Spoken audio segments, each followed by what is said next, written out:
Hi, my name is Roisin McNamara and welcome to our High Flyers in STEM podcast. In this podcast today, we speak to Padraig FitzGerald, who's the site leader for BG Medical. Today, we talk about learning how to react in times of crisis is essential for career progression and the importance of work-life balance, along with the benefits of employee resources groups in STEM organizations. Welcome to the show. Hi, Padraig. Welcome to our High Flyers in STEM podcast. Thank you so much for being our guest today. We're really excited to talk to you. For the purpose of our listeners, can you tell us a little bit about your own journey and how you got to where you are today? Thanks, Roisin. Delighted to be asked and delighted to get the opportunity to talk to you today. And hopefully people will find some of what I have to say interesting. Yeah, in terms of my own journey, I'm currently the site leader for BD Research Centre in Ireland for BD, which is based here in Limerick.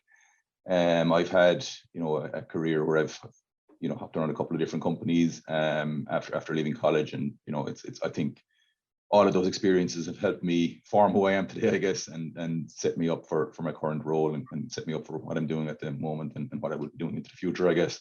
I'm a graduate out of University of Limerick. Electronic engineering was my core qualification. Back in 2000, I graduated, so I'm in the workforce 21 years now. It's flown by, and I suppose I've gone from being a technical individual contributor to positions of leadership in more recent years, and that's kind of been a natural evolution for me. But when I look back, I do see some kind of signposts or some kind of enablers along the way that have helped me to make that transition. I think even before I left college, while I was in secondary school and in university, I was I worked with my dad, who was a builder, and got used to working in a team and understanding what needs to be done as part of a cog of a bigger effort. Got used to taking constructive feedback quite frequently and learning not to get offended by it and to tweak performance based on that. Family can be very direct like absolutely. that. Absolutely, yeah. Not so much effort put into how the message is delivered. It's washed very quickly. But no, I genuinely enjoy that, and I think everything that people have kind of worked on and spent time doing is part of what forms them going forward.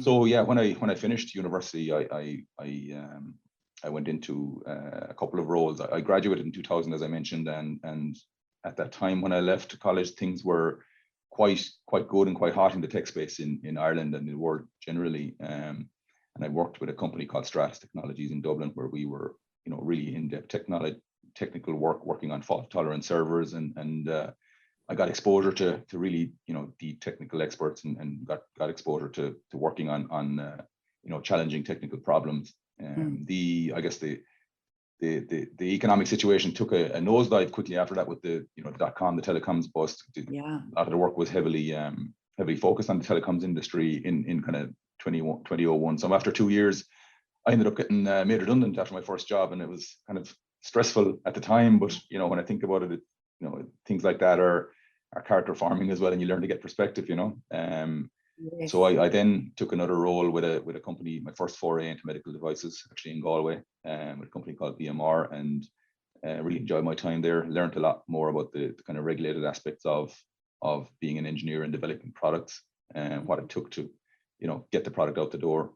The fun part, or the development part, was the quickest and shortest part. It's the effort thereafter to get the product out and comply and satisfy compliance and reliability and all of that kind of stuff is the real learning, and it was been an eye opener for me in subsequent roles as well. It's a long journey from concept to commercialization, isn't it?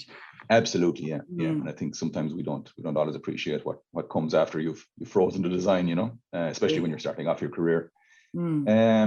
And after that, I joined a company in Shannon who were just starting off their Irish operation with a very small presence, and they were called Connor Winfield, and I ended up doing everything. I was nominally an electronic engineer, but I was involved in operations, would have been on the production floor to solve issues, hands-on, would have been working closely with customers, going to visit customers all over Europe, going to the HQ in the US just outside Chicago to work with the teams and do knowledge transfer. And that gave me, a real kind of, I suppose, an exposure to the kind of holistic view of what it takes to, conceptualize a product, as well as, get it out onto the market and make sure it satisfies the customers, and translating their unmet need to a specification for a product, and, solving that.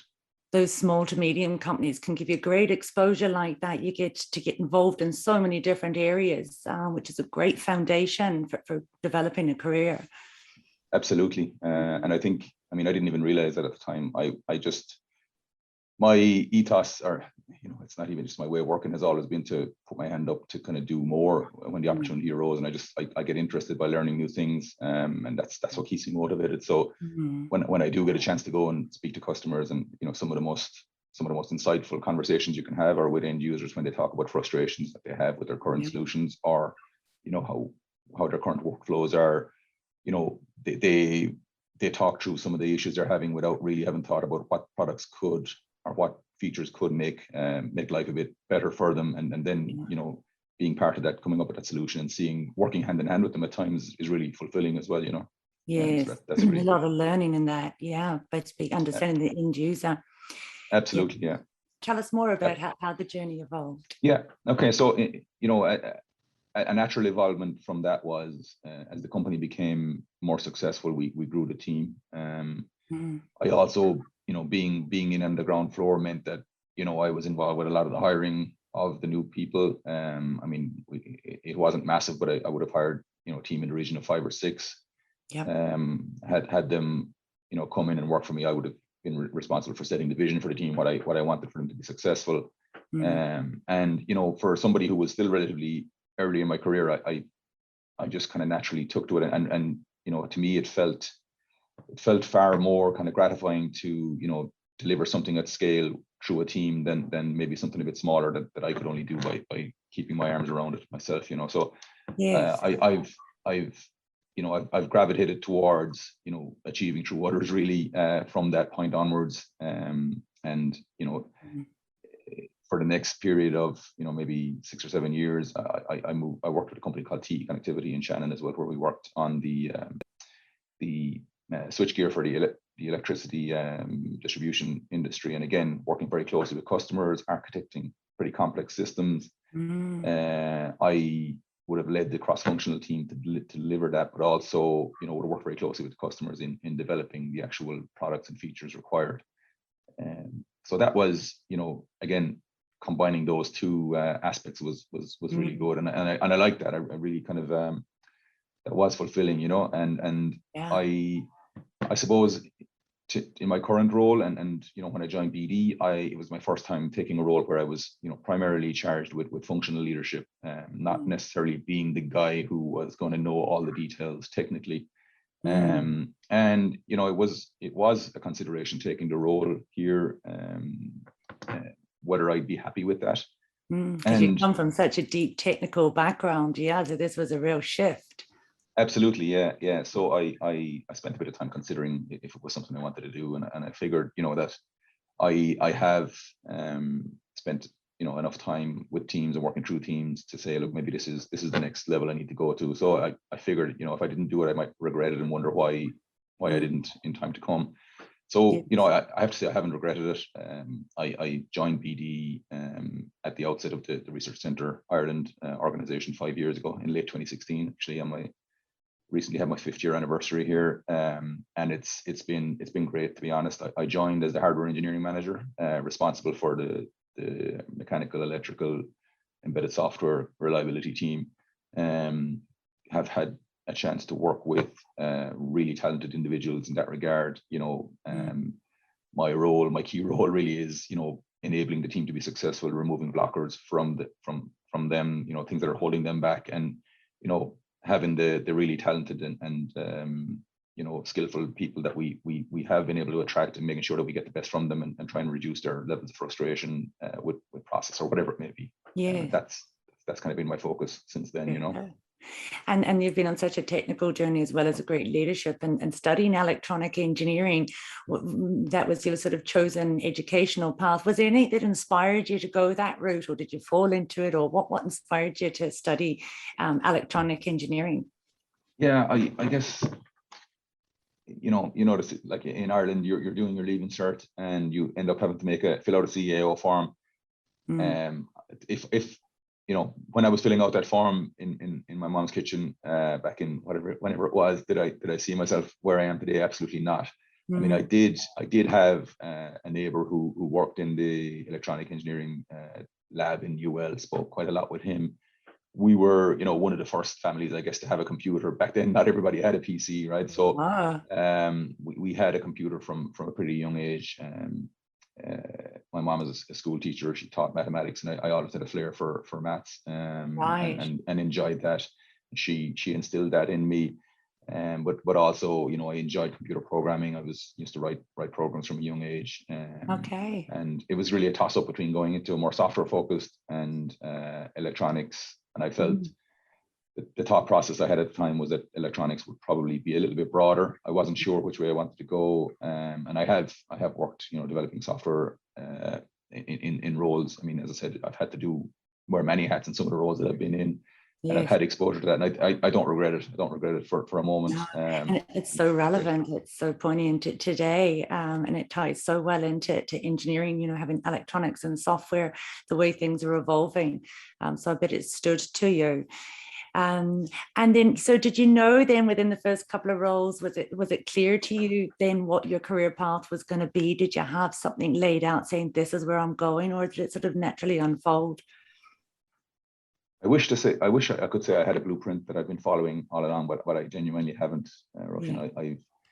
I've kind of, and I was literally this morning with our 2021 cohort of graduates who just joined us, just giving them a bit of a talk about my career and where they can take it. I think ultimately my philosophy is keep doing good work, keep doing the right thing, and trust the process. Over time that opportunities will arise. I mean, there's been opportunities that come that I haven't taken, not because they didn't fit into a master plan, but I kind of looked at them in terms of what would it bring me fulfillment or not, right? And the other aspect that I spoke to the guys about is to look at their careers is you need to get fulfillment from the journey. If you look at your career as a destination, I think that's a way to be continuously, frustrated or dissatisfied, right? I mean, things change on that journey. Absolutely. Yeah. And I mean, from my point of view, I don't have a role where I say, okay, once I've made it there, I'm gonna stop. That's it, done. I think, I really love what I'm doing today.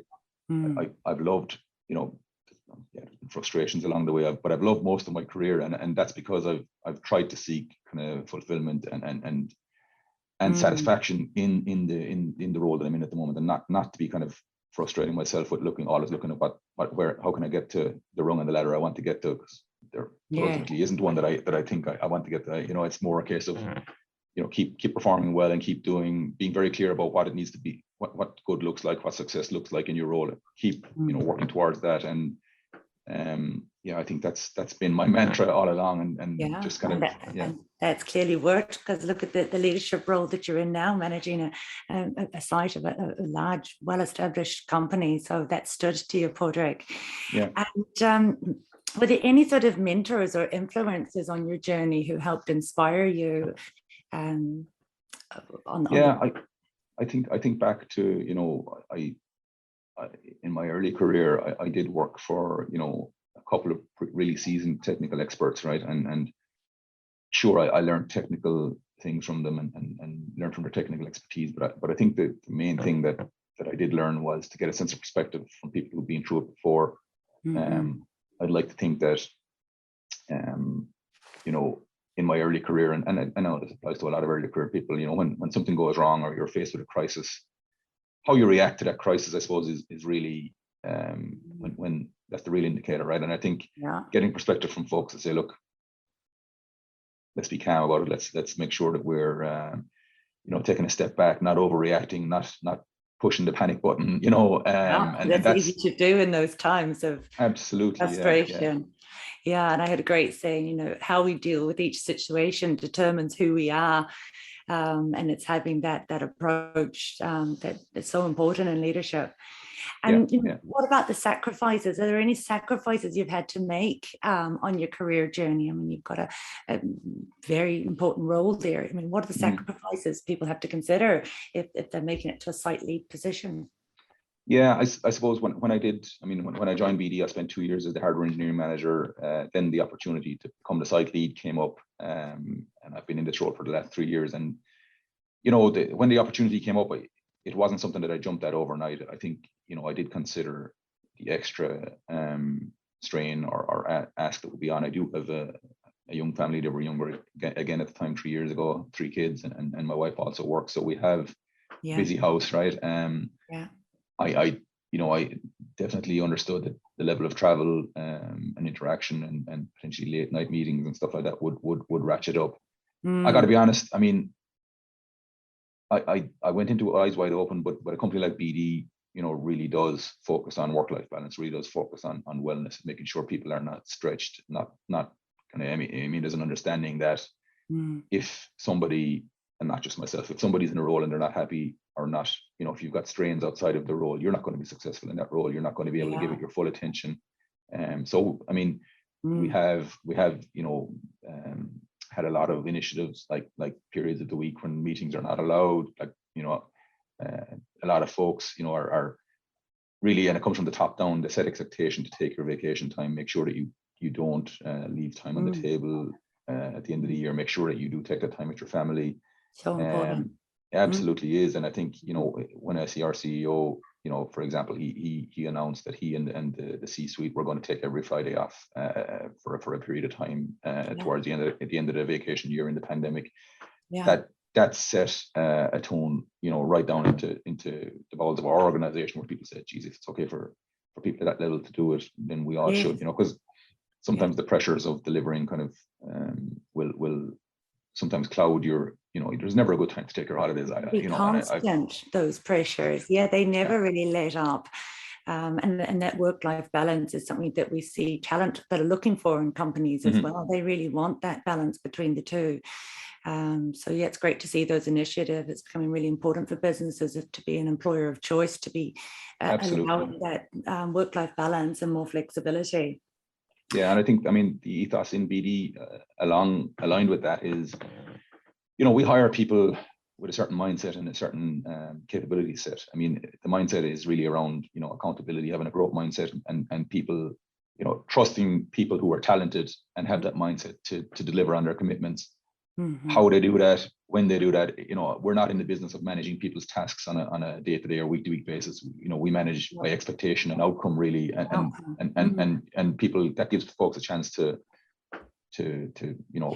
excel and show their capability and work around what works for them. And it's empowering for people to have that flexibility to be able to deliver based on the outcomes. I mean, think gone are the days of the clock watching and the time watching. It's what you deliver. And people work differently. So some people are if they can create their day around their own schedules, their outcomes are way better. So it's great to see those initiatives, and it's so progressive, and that companies are doing that, like BD.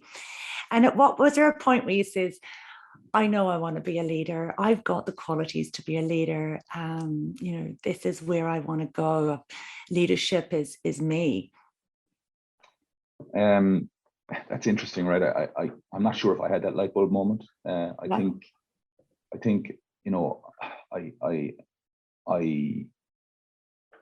as I said to you, I've always been a people person, right? I don't know if people are familiar with the Insights profile. I lead with green, right? I have to kind of challenge myself to sometimes, temper that in terms of decision making and being analytical about it. But I've always wanted to do well by people and achieve more through people and help them be successful. That's really been the driver. And I think becoming a leader has been a natural evolution of that. I think, I've suffered, the same vulnerabilities and self-doubt that lots of people have, and imposter syndrome, said, why am I in this role? Am I qualified? I'm going to get found out here, and it's like, I've kind of worked through a lot of that and worked with people I trust, both inside and outside the company, to kind of talk things through, and get to that point. But it's not like a light switch flicked, and I decided that it's kind of, I found myself kind of naturally moving into those kind of roles. And yeah, it's something now that's obvious to me. This is where I find my fulfillment, and I can't really pinpoint the exact day when I said, yeah, you know what, I want to be a leader. It's kind of something that's grown over time.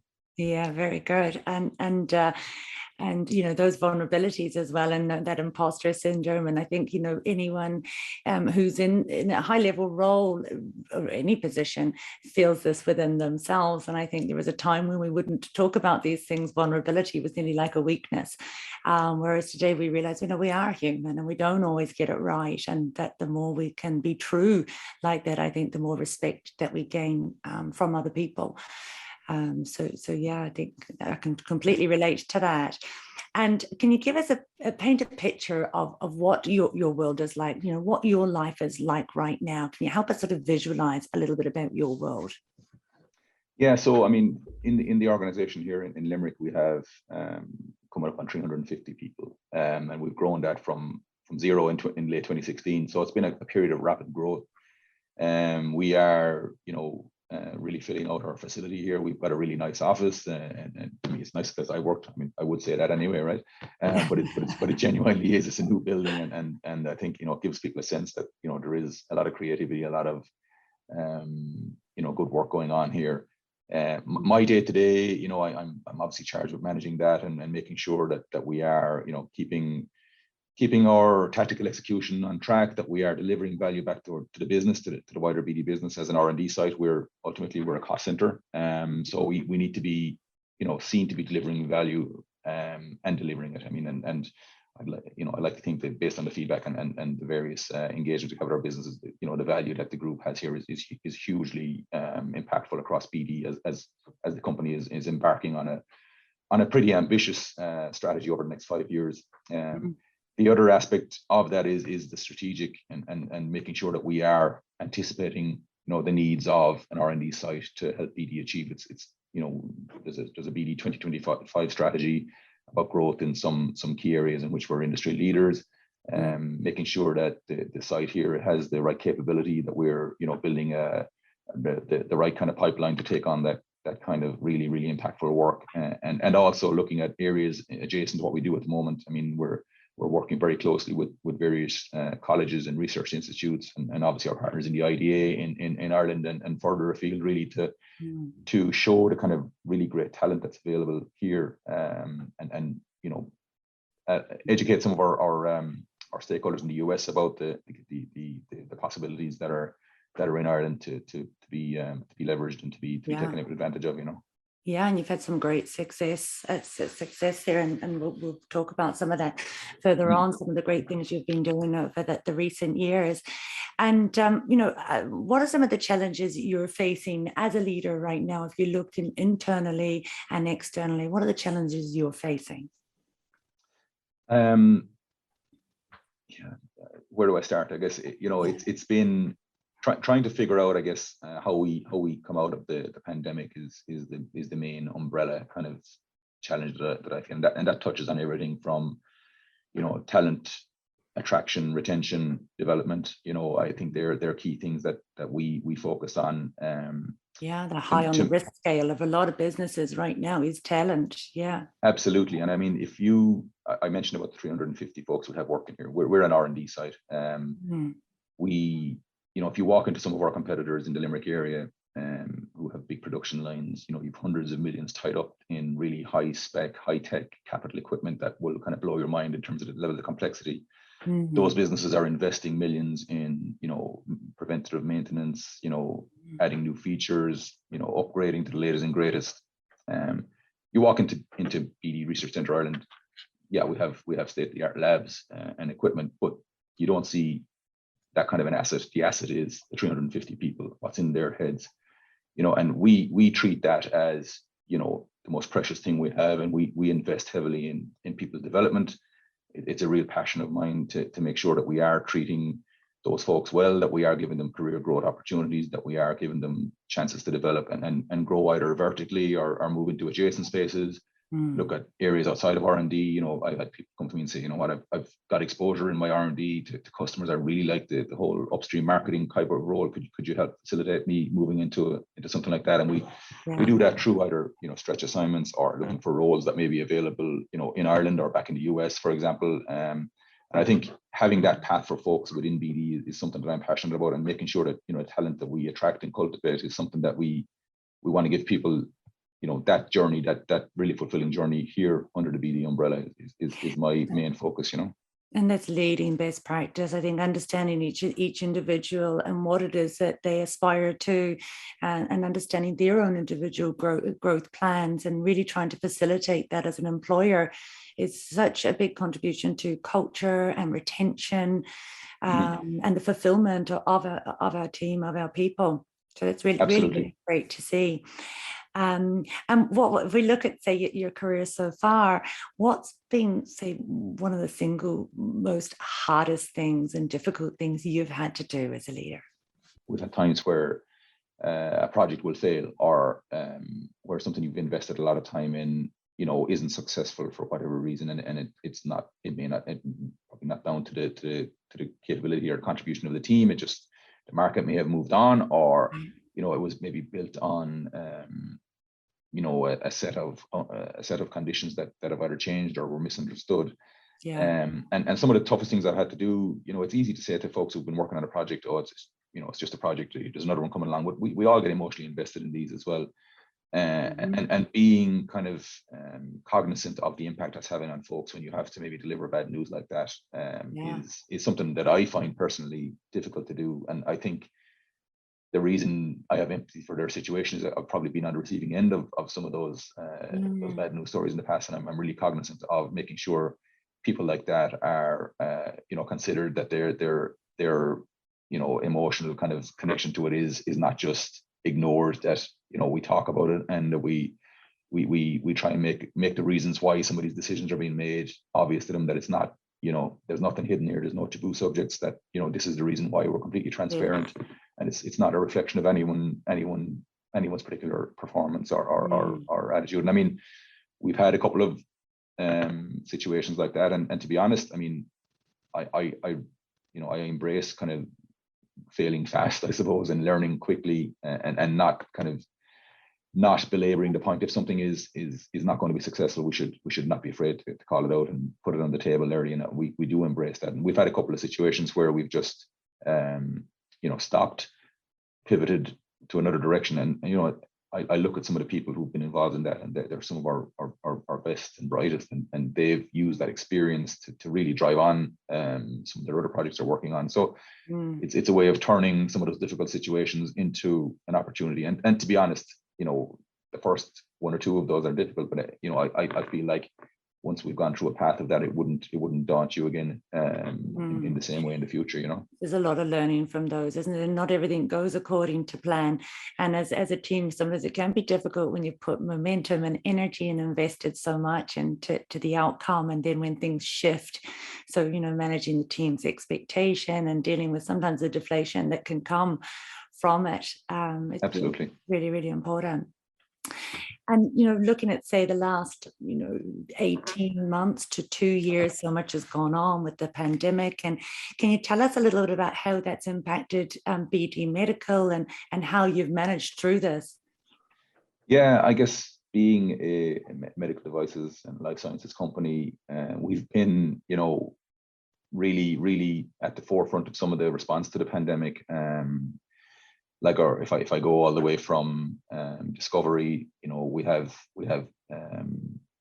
our life sciences businesses are focused on developing tests. I mean, back in January 2020, when the genome of COVID-19 was released, we had teams, you know, jump straight on developing diagnostic tests, both PCR and antigen tests for that, and we were, you know, one of the first companies to come out with a PCR test in Europe and in the US with that, and that's been a huge lift for that team. We've had some folks internally here work on those platforms as well, you know, and the majority of it was a global effort. I mean, and I've seen some of the effort that people we had to drop the objectives of the day and just everybody focus on this. And they got those tests out in like breakneck pace in world record time, as a great yeah, team.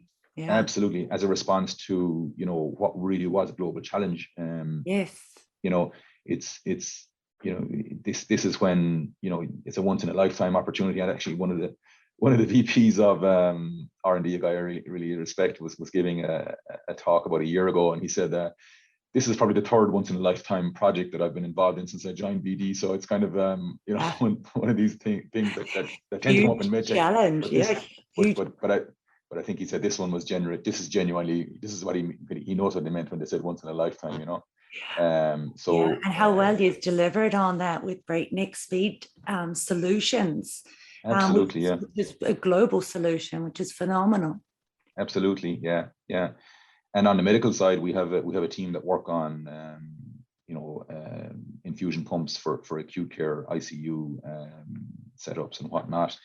Those guys, again, you know, as part of the response across Europe, ICU capacity was being, you know, was being increased all over Europe and all over the world. I think, you know, we had to turn around, you know, a year's supply of infusion pumps in a month, kind of out of our factory. So the guys here in the R&D were supporting that and driving, you know, testing and whatever would be needed to help get that out. So it was all shoulders to the wheel, and really kind of a stressful at the time, but fulfilling, you know, when you're watching the news and you see a BD branded pump helping to keep somebody alive in an ICU bed in Italy or something like that. And we were sharing kind of, you know, I'm sure we were all glued to the news back in the early days of the pandemic, and it would have been like, you know, did you see the pump that we just released or we just worked on there in the background, you know? And they're the kind of things that, you know, you don't always get to see, the things you've worked on at the forefront of something like that, you know? Totally. And the rewards of seeing how it's helping people and the work that Absolutely. you're doing and the impact it's having on people's lives.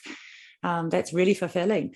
Absolutely. And the way you are able to ramp up to meet demands with the team. I mean, it's huge to be able to get out a year's product in sort of a month. I mean, that's some outcome. Yeah, I mean, I would not fancy being the guys in supply chain or procurement during that, because you know, trying to put all that in, I don't know how they did it, but you know, great credit is due to them.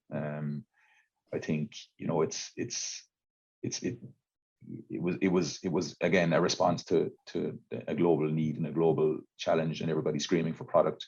Yeah. You know, I would hasten to say that, you know, we ended up paying over the odds for raw materials and whatnot, but you know, margins kind of were secondary at that point. We were kind of responding to a need to save people's lives, and that was what was paramount in everybody's mind, you know. Yes, absolutely. And that, yeah, then the fear we were having around that time, and the security of knowing that those products were there, and what that meant to everybody. Yeah, yeah. And with the key learnings that you took away over that time, is there anything that you would have said, yeah, learned from those last couple of years? Yeah, I mean, definitely on the aspect of having the teams focused on it. I think the key learning there really is, you know, when you remove all distractions from people, what can be achieved is unbelievable, you know. Suddenly things that were, you know, that had previously been immovable objects and necessities could be movable now all of a sudden. And you know, it really was an impetus for change, and I think we will never go back to the old ways, which is good. I mean, I think, you know, there will be some kind of return, but I think some of the kind of sacred cows, I guess, of the process that we wouldn't even have entertained thoughts of changing have changed overnight, and we've shown that, you know, it doesn't impact quality, it doesn't impact reliability, it doesn't impact anything, you know, in terms of the efficacy of our product, but it does impact our ability to be more agile and react more quickly. I think that's and the huge shift in every, across all professions, with this massive disruption and what that's all about. Yeah, very good. And when you're looking at your own sort of up and coming talent, you know, what are some of the things, because obviously the skill shortage that we're experiencing across all sectors, you know, what do you look for in your team when you're hiring, and what are some of the challenges you're facing when trying to source them? Yeah, so I suppose we do pay a lot of attention on culture, to cultural fit before we hire people. We are, you know, really big on making sure people have a thirst and an outlook where they're constantly looking to learn and constantly looking to improve. we do place a huge emphasis on folks having a growth mindset. I think that's first and foremost. I was meeting with our graduate cohort this morning, and that is something that probably comes natural to folks at a graduate level. You're looking to learn, you realize you don't know anything, but I still realize I don't know anything. And I ask my leadership team to have that mindset, there's people that come out of college now that know probably more than us in lots of areas, and there's opportunities to learn everywhere you look, opportunities to improve, opportunities to get better, and seek out that feedback about how you can get better, and that's the mindset that we try to hire for. I mean, the technical skills and technical capabilities, they're kind of table stakes, but in terms of we're looking for to tick every box from a technical point of view, that isn't really our paramount thing. Our paramount thing is to get the right mindset and trust. We get smart people, we can close that technical gap quite quickly. Because you can train on skills, can't you? And it's those behaviors and attitudes that are so important, and making sure that people are the right cultural fit. Absolutely, really is what builds great teams. And when you look at, say, the flexible staffing, with contracting, how much is that, because it's so hard to find people, and sometimes we need technical expertise to come in. How are you using sort of flexible staffing, and do you see that as being something that's going to be growing in the future, or do you think it's going to be plateauing, that demand for contractors? Yeah, I mean, we just taking our position, the industry we're in, right? Our products are long-lived generally in the market. When we release a product, our customers don't like to change from it, especially if it's a successful product, right? When we're building our teams internally here, what we are really focusing on is building that tenured knowledge within the organization. So we absolutely are committed to a cohort of BD associates that are part of the BD ecosystem, that are here for the long haul. We have augmented and filled kind of short-term gaps with contractors, and probably will continue to do that.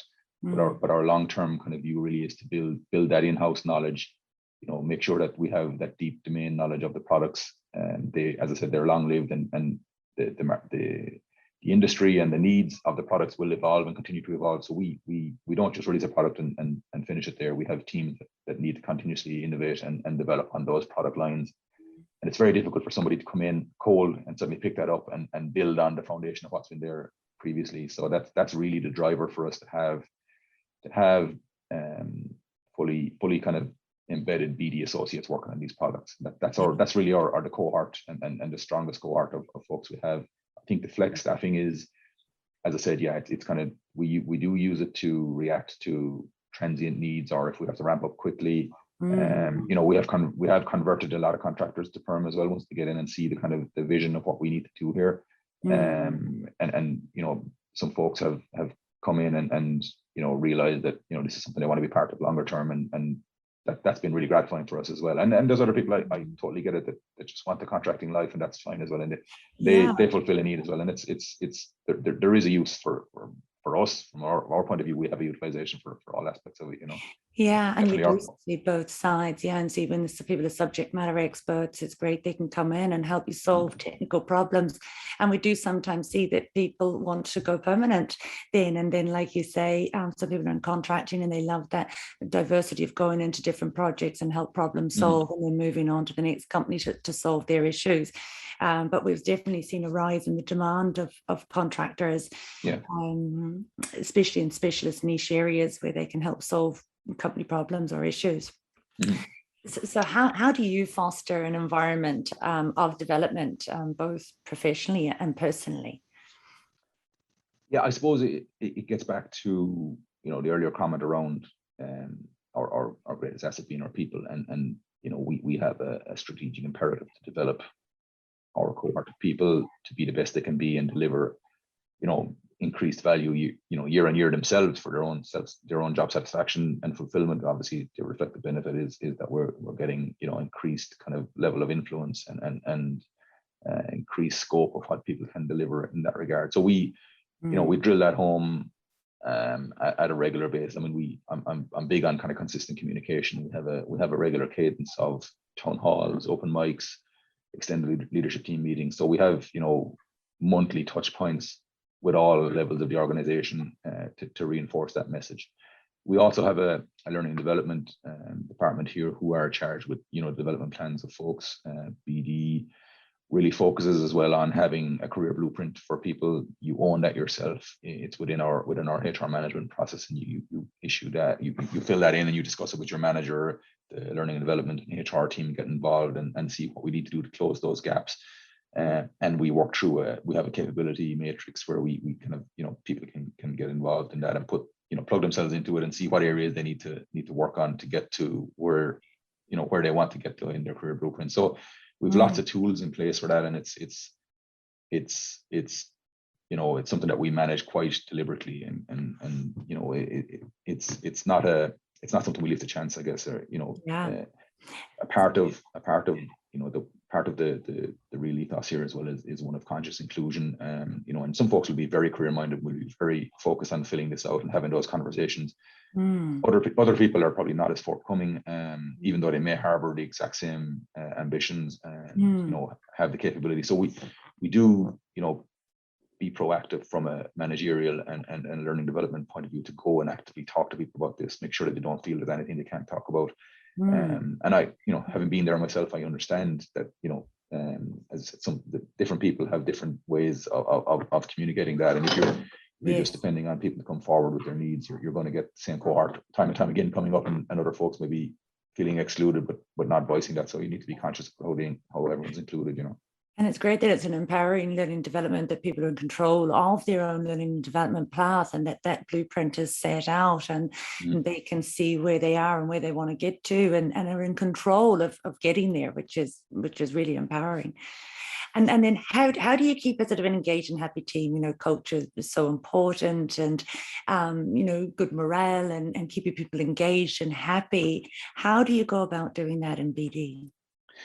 Yeah, it is a focus for us. I mean, we have on site here, we have a number of employee resource groups, or ARGs as we call them, associate resource groups. So we have a Women in STEM, WinSTEM group that is driven by the associates on the ground here. And it's not just women who are attending. I'm the executive sponsor of it myself, and I really enjoy some of the initiatives that come out of that. And we're driving a lot of initiatives locally in the area here with schools about promoting activity in STEM with students at secondary school level, offering pretty generous prizes in that regard. And it's got some really great fun feedback, and that resource group are driving that this year, which is really great to see. And I'm seeing a huge amount of energy being put into that, and people getting a chance to make that. We also have what's called our next resource group, which is basically I suppose a continuous improvement resource group on steroids. I suppose it's not just continuous improvement in the traditional sense, but it's what are the macro initiatives that we can recommend as employees that will make our lives better here. So things like we've put in a stretch assignment system where people can put their hand up and say, look, I'd love to spend 10-15% of my bandwidth working on something completely different in this area to help my development. And this isn't just one in Ireland, this is across BD. So there's work that group are doing with chapters in different sites to share information, but also see what are challenges in sites in New Jersey, in the US, or in India, or in China, or whatever it may be, and just working together to have a BD wide solution. And they've been able to impact change at a level that has astounded me in terms of the year they have. And it's really great. It's sponsored at the C-suite level within BD to have associates take ownership of that. And there are other resource groups across BDX across the globe for different cohorts. They're the two that we kind of focus on in RCI, because they've taken a good lot of membership of folks here, and people do spend a lot of time in it. So they're a really key area. The other thing is we have a very active sports and social group here as well. As you can appreciate, having grown from 0 to 340, 350 in 5 years, we have quite a young population of employees. A lot of them have moved to the area as well for the role, and giving them that outlet. Having that, pandemic has obviously been a challenge for us to have kind of social outings in person, but it's been great to see some of the virtual stuff that kicked off over the last 18 months and initiated. I think we had last Christmas, we had a 12 days of Christmas thing. Every morning there was a 20-minute call, and a person from a different country would give a a really fun insight into what Christmas looked like in their country. So we got to see Oh, what it was wow. like in Brazil or India or China or Singapore or whatever it may have been. But it was, I mean, it was probably the best attended meetings we had all year, with people dialing in just to see the fun stuff. It was some of the That would creativity. get you in the Christmas spirit, and also insightful as to how the different countries enjoy Christmas, and get you into that festivities, and that's so important. That sports and social, and being able to be with people outside of work and getting to know each other outside of the professional self, and how that forges relationships. And once again, it adds to your great culture there. Absolutely, yeah. Very good. Yes. And if you were to describe your own culture there, if you were to say what's the culture like in BD, could you describe it for us? Yeah, I think, I mean, it's difficult, right, to put words around it. I think it's when you start off a group from scratch, and it's something that I was in here since the beginning, but it's been a focus of mine, to make sure that we do have a good and healthy culture, because somebody said it to me, a culture is like a child, right? It's going to grow up and develop whether you pay attention to it or not. And if you want to get the culture, if you want to instill the culture that's going to be healthy and inclusive, you need to pay attention to it, and that's what we have done. I think it's a really good example analogy. Yeah, I think I mean what I would describe it as is inclusive, kind of fun, and I think the really good aspect of it is I think people are embracing kind of accountability as well, and embracing the trust that they've been empowered with. I think the pandemic has taught us that people can be effective, remote, and I think it can be effective and can deliver really great work if they're not sitting in the office and under the gaze of somebody. Not that I was ever had anybody under my gaze, but it's kind of really kind of driven that home, though, that we trust people, we empower them to deliver. And I mean, I've been absolutely astounded by the accountability and by the delivery of some folks, and you know what I mean, they're really kind of help one another to deliver, and when the teams are struggling, there's a real sense of collaboration, that we're all in this, and we need to maybe either ask for help or maybe reinforce our efforts in a certain area or not. So to sum up the culture, I would say kind of inclusive, collaborative, and accountable, I guess, are the key things. And there's an element of fun thrown in there as well, I think, which has to be there. That's important too, and that collaboration is so important. I know a recent survey we did of our own team in HERO, one of the things that stood out to me is how when something happens to someone else in the team, how it impacts on them. So that was a really lovely thing to learn about how much they all cared for each other, and if someone else was going through a difficult time, if their colleague was, how that impacted on them and how they really felt that connection. And I thought that was a great sign of the team and the collaboration and the support here. And absolutely. So, that's good to hear. And if we were to sort of look forward and as to where the medical device and the life science and some of sort of the what you see is what the future is going to look like, are there any sort of trends or any that you would see as being coming up in the future of this industry? Yeah, absolutely. I think it's something we do pay a lot of attention to, and we traditionally, BD was developing medical products and life sciences products. I think we're moving and have started moving towards delivering solutions which incorporate many of our products. And what that means is we have to deliver interconnected mechanisms and infrastructure, so that they can all be tied together, and a lot of that is going to be a focus on new informatics platforms, digitalization, how we handle all the data that we gather. So a huge kind of driver towards it will be focus on software development. On we already have I think 2,500 software engineers in the company. I think that's going to grow, probably double over the next 5-10 years. Wow. And I think it's really a focus on building out that ecosystem, making sure that we're ready to utilize the data we get back. We already gather a huge amount of data. We need to kind of figure out more intelligent, smarter ways to use it through machine learning, artificial intelligence, various aspects like that. Another key thing, I suppose, that we started, and when we're one of the leaders in medtech on, is on product security.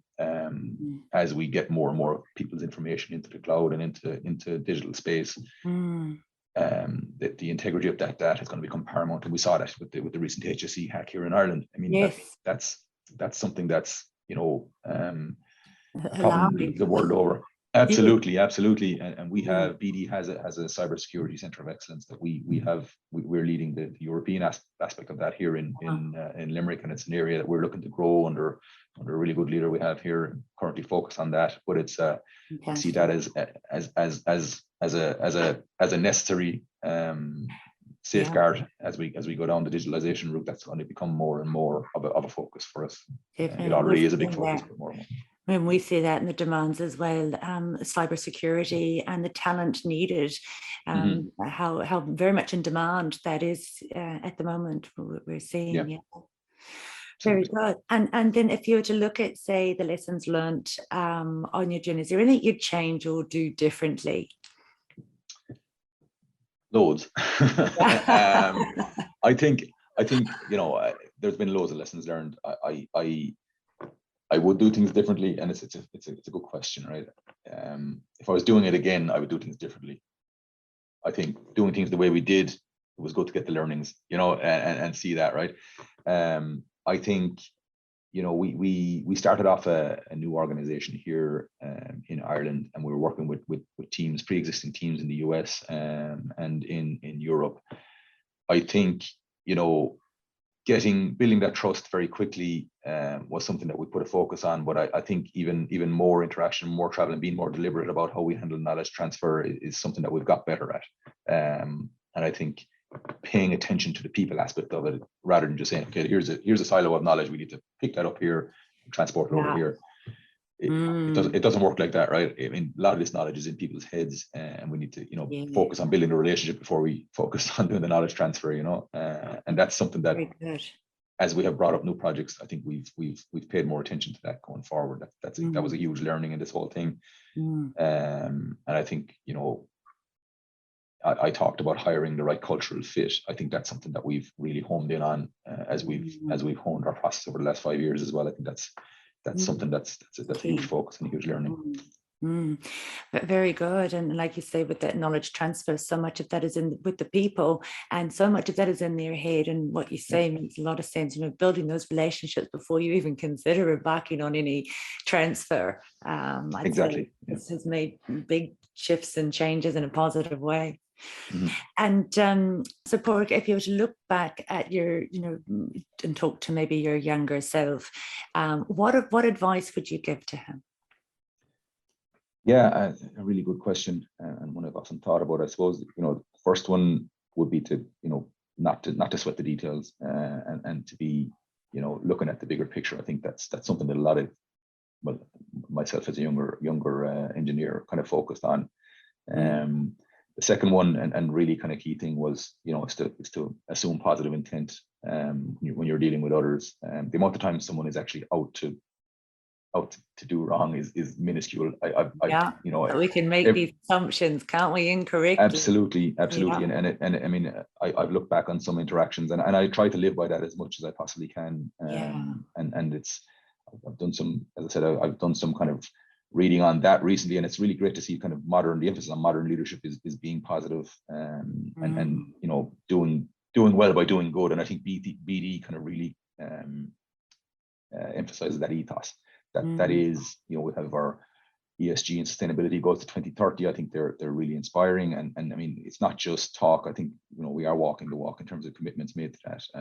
I think the recent book by Paul Polman, who's the CEO of Unilever, Net Positive, is one that I really enjoyed reading, about how he was looking to turn Unilever into a company that were a net positive contributor, and obviously being commercially successful almost as a byproduct of that. That's an ethos that I'm kind of, I really kind of see that resonates with BD, that we're focused on doing good, and being a good steward of good leadership, good corporate governance, and doing good for the world. And we have big focus on sustainability that are really kind of a huge strategic place for the company. And then in the commercial side, nearly naturally aligns when you do go in with the intention of that positive contribution. It's amazing how things line up. Absolutely. And I mean, the modern consumer market, people want that as well. I mean, with the recent COP26 summit and whatnot. I mean, there is a realization, a growing realization that everyone has to pay attention to the planet and to to sustainability and doing good, and every company has a responsibility to that. So it's I think it's a key. It's not just going to be something nice to have. I think it's going to be a requirement going forward when you're selling products that people want to buy off ethical companies. Yeah. And if we can all do our little bit, I know here in HERO, what we did is did away with all the disposable cups, for coffee, the amount of coffee we can drink and just little things. What we did is built up all our coffee cups over the week. And we were actually horrified to see how many, and those little shifts that we can do for sustainability. And if we all do that, the impact that it has. And there's a huge drive for that at the moment, and for the right reasons. And if you were to look at people, say, who are on their career and they're in their day-to-day work, is there any advice that you can give them of what they should be doing outside of their day-to-day responsibilities if they really want to accelerate their career?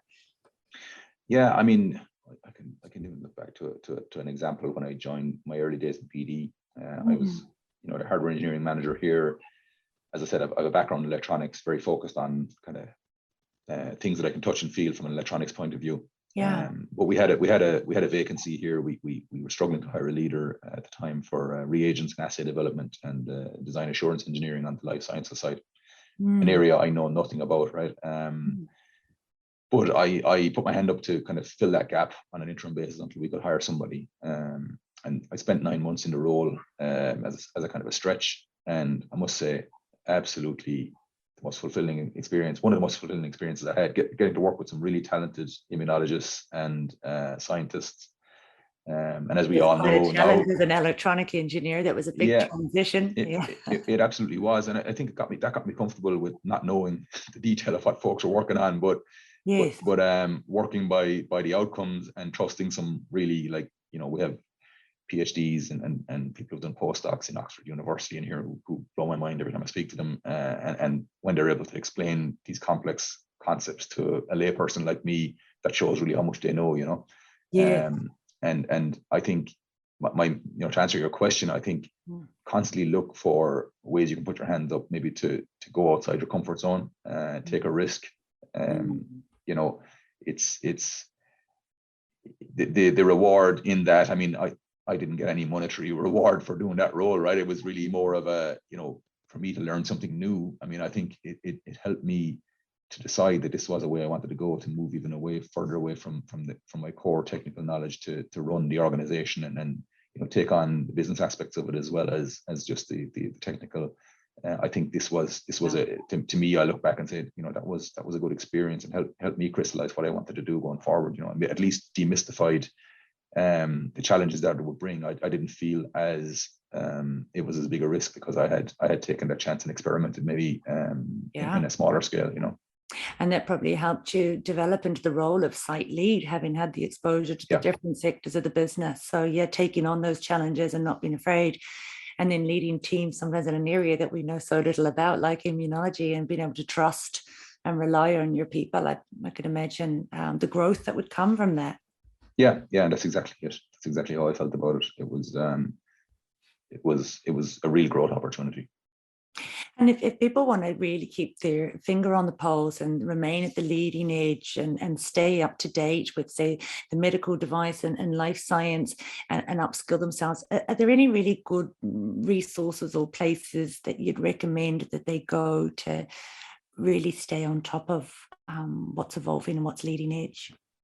Yeah, I mean, there's lots, right? There's lots of conferences in various different areas. We're sending a team over to RSNA in Chicago at the end of the month, which is the premier breast cancer or oncology conference in the US.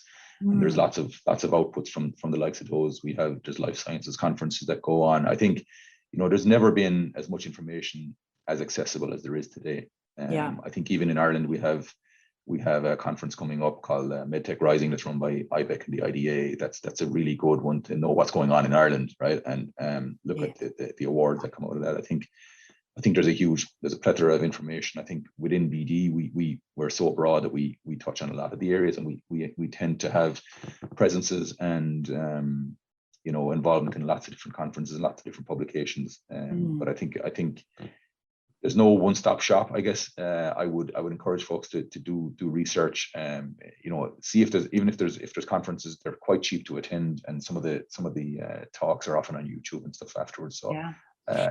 I would look at those and see it, just the area that you might be interested in to kind of help to keep on top of those things. Yeah, and some of the great learnings from those conferences is from the speakers, but it's also from the people who were there, isn't it? And the way the conversations you have outside of that. I always find that beneficial. Conversations with our peers and what's going on in their profession and absolutely. and tribulations. Opportunities to network. Yeah, exactly. And if you were to give some advice to, say, other leaders on how to develop their next leaders, so we're all growing our teams and we're looking for our next leadership, and what can you give any advice to the leaders out there and to how they can identify, grow, and sort of develop their own leaders within their teams? Yeah, I think, not wanting to tell people how to do their jobs, but what's worked for me is showing some of that vulnerability to folks, letting them know that that there's no expectation that you have it all, that you understand everything, that you need to be this self-contained silo of information that has everything sorted, right? And creating that psychological safety within the team to express to you the areas they feel they need to develop. And I think that's something I've tried to really kind of embed with my team, and for them to embed with their next level leaders as well, is that the only way we're really going to get to developing folks and working on that is to have people kind of share where they think they need to grow, be open to feedback from others, and constantly seek it. But I think for that to happen, you need to have psychological safety within the team, that people don't feel that this constructive feedback is going to be used as a reason not to promote me or not to give me that next opportunity. That has absolutely can't be the way. Yes, and then you should have that trust to be able to communicate openly. Yeah, okay. Absolutely. Good. And if you were to look at, say, the best business advice, is there anything that's been said to you in your career to date that's been really resonated and was you consider to be superb business advice that's helped shape you to become who you are today? Yeah, I've worked for some really, really brilliant people, especially since I joined BD, but in other companies as well.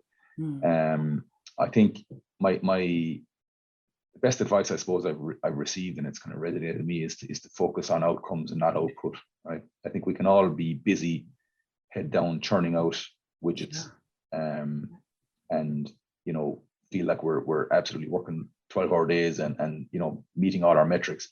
Yes, that's great output, right? But what's the actual impact that product is having? If it's not addressing the need, if it's not having the desired effect in the market, then it's pointless. I think so my kind of the advice I got and what I try to drive home as well is we need to focus on the outcome here. What's going to be the impact of the effort that we put in, and measure that in some way. I think that's the key thing, and not everybody gets that difference, and it took me a while to get the difference, to be honest with you. I spent a long time being what I'd call a busy fool, flat out working on stuff that maybe wasn't always value add. But I think that's key, is to make sure we're focusing on where we can have impact and where we're impacting on the outcome. Exactly. And what is that value add and what is the outcome from the work we're doing? Because we can be all so busy, but how does it impact, and what's the outcome? So that's really good advice. Padraig, thank you so much for being on our podcast, High Flyers in STEM. It's been such a pleasure having you on our show. I know our listeners are going to learn so much from what you've had to share here today. If some of our listeners would maybe have some questions and would like to follow up with you, can they do so? Yeah, absolutely. I mean, I should be reasonably easy to find on LinkedIn. So if people do want to ping me on that, I won't say I'm always on it, but I do get alerts on my phone from time to time. So if anyone has a specific question, or if they would like to learn more about BD, I'm happy to share in a more targeted fashion. Brilliant. I just would like to take the opportunity to thank you, Roisin, for inviting me on here. I really enjoyed the conversation. It's prompted me to think about things I haven't thought about in a while as well, and which is always good. I think it's a great initiative, and to look with it.